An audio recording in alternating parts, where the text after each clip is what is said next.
Salut tout le monde, j'espère que vous allez tous bien. Si vous me regardez pour la première fois, mon nom c'est Bora Pada. Bienvenue dans notre nouvelle vidéo. Abonnez-vous avant de partir si vous ne l'avez pas encore fait et activez la cloche de notification. Ah bah oui.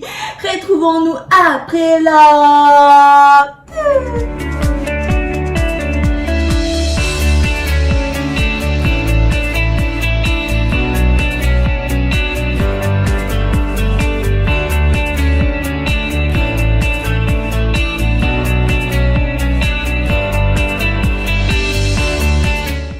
Beaucoup de Congolais pensent à tort que l'histoire de la République démocratique du Congo a commencé à l'époque du traite nègre ou encore durant la règne des différents grands monarques du royaume Luba, Lunda, Kuba et Congo, alors que ce n'est pas le cas. Le sol que nous occupons et pour lequel nous sommes déclarés originaires existe bien avant l'apparition de l'homme, daté à plus de 200 000 ans. Eh bien, l'histoire de la République démocratique du Congo commence dès la création du monde. Bah oui, avant même que l'homme n'apparaisse. Plusieurs expéditions archéologiques ont été réalisées sur l'étendue du territoire congolais et les résultats furent fantastiques. Vraiment fantastiques. Et aujourd'hui, au cours de cette vidéo, je vous parle de différents événements qui se sont déroulés en République démocratique du Congo avant même la naissance de Jésus-Christ. Donc l'an 0, les Bungulu, Toulou, les Bungu, Toulou, les Bungu, Toulou, 0, 0, 0 et encore 0. Je sais que vous vous demandiez, est-ce que les dinosaures ont aussi vécu en République démocratique du Congo? Est-ce que les monstres de la préhistoire ont aussi foulé le sol congolais? Est-ce que beaucoup de est-ce que? Ben, pour savoir de réponse à vos est-ce que, je vous invite à suivre cette vidéo jusqu'à la fin, ok? Et mettez des commentaires si vous avez aimé et nous voulons voir vos impressions. Nous ne connaissons pas tout. Est-ce que si vous connaissez quelque chose, mettez aux commentaires. On n'est pas parfait, on ne connaît pas tout. Bora ne connaît pas tout, d'accord? Et partagez la vidéo à vos amis. Je ne veux pas que vos amis puissent rater les histoires excitantes et révélatrices qui cachent notre beau continent. Une petite information pour tous ceux qui habitent la ville de Kinshasa. Sur le site de l'université de Kinshasa, UNIKIN, il y a le musée de la préhistoire. Vous pouvez aller visiter et là vous racontera l'histoire de notre pays. Donc l'histoire préhistorique de notre pays. Et vous aurez une très bonne dose, une très bonne dose de connaissances. Et pourquoi pas d'adrénaline. Ça sera très cool.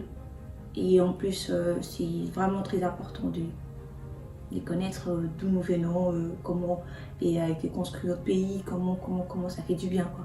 Parce que nous ne pouvons pas habiter, on ne peut pas dire ok je suis congolaise et si on te pose la question comment étaient les Congos et tu ne connais pas. Ils sont une histoire à moi qu'on a dit aussi. Et on est là comme ça, il a dit comme ça, Congo gauche, Congo droite. Alors, on commence par la création ou la formation de la Terre. C'est donc que vous êtes scientifique farouche ou encore croyant. Je ne voudrais pas susciter un débat sur ça quand même. Il a été dit que la Terre sur laquelle nous habitons a débuté sa formation il y a 4,5 milliards d'années, en même temps que son système solaire. Bah oui, ça fait trop Kalamakasi. Ah, là, j'étais même pas là. Sur le coup, tout est. Et ma mère n'était même pas là. La maman de ma mère, mon grand-père n'était pas là. Les grands-pères de mon grand-père n'étaient pas là. Les grands-pères de mon grand-père. C'est pas là non plus. Et les grands-pères de grand-père. Ok, c'est bon. Personne, donc moi, je suis pas là. Ziolo.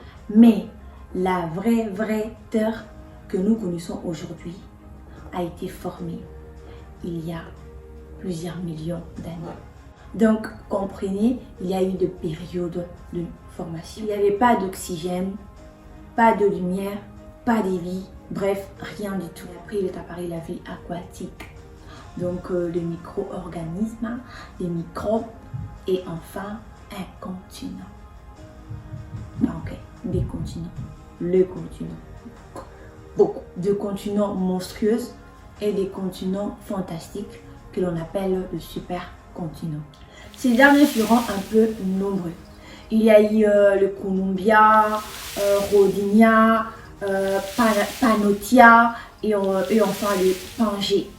Notons qu'avant la formation des Pangées, il y a 600 à 225 millions d'années, la partie de l'Afrique située au sud à la ligne de l'équateur subit un climat glacier influencé par la position du pôle sud. À cette même période, il y a eu l'apparition de poissons, des végétaux inférieurs, des reptiles, y compris les dinosaures et aussi les insectes. Les Pangées fut l'association de plusieurs continents à l'exception de la partie de l'Asie, du Sud et Est. Cette union causa l'éloignement de la partie centrale des Pangées les unes les autres. Donc l'Amérique Nord et Sud se séparent de l'actuelle Afrique. Cette séparation ne resta pas sans conséquence sur le climat.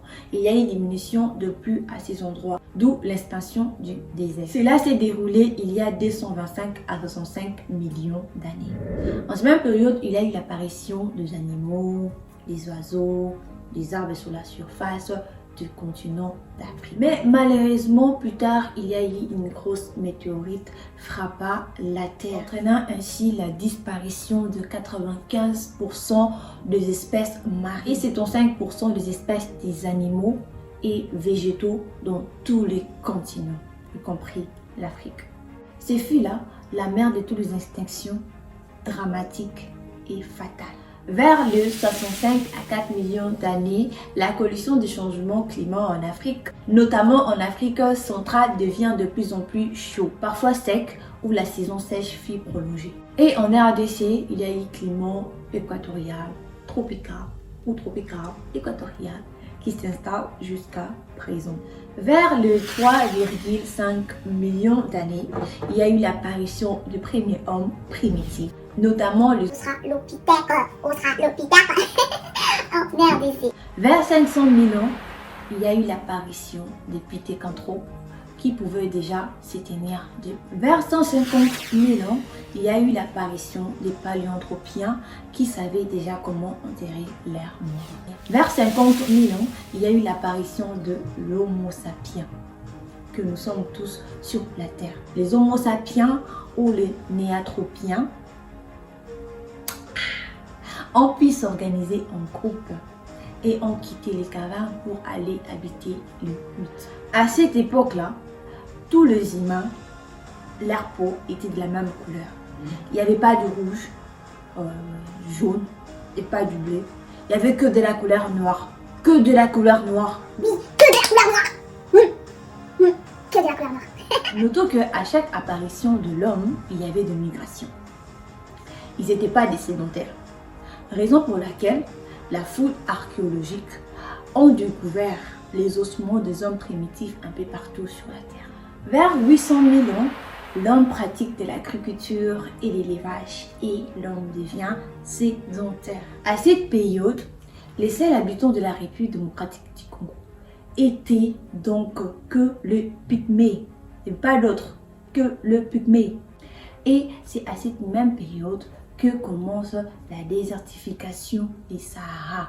Vers 2000 ans, le premier Bantou atteint les bassins du Congo et s'installe au Congo central actuel et dans le Wélé. Ces Bantous sont venus de la vallée des Benue au Nigeria. Suite à une confrontation avec les néolithiques sahariens. C'est aussi à cette même époque qu'il y a eu formation du royaume de Nubie au Soudan.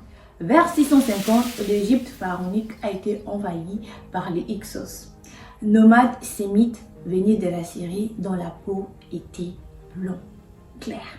Donc, vers 1000 ans, le peuple bantou commence l'envahissement de l'Afrique centrale tout en entière.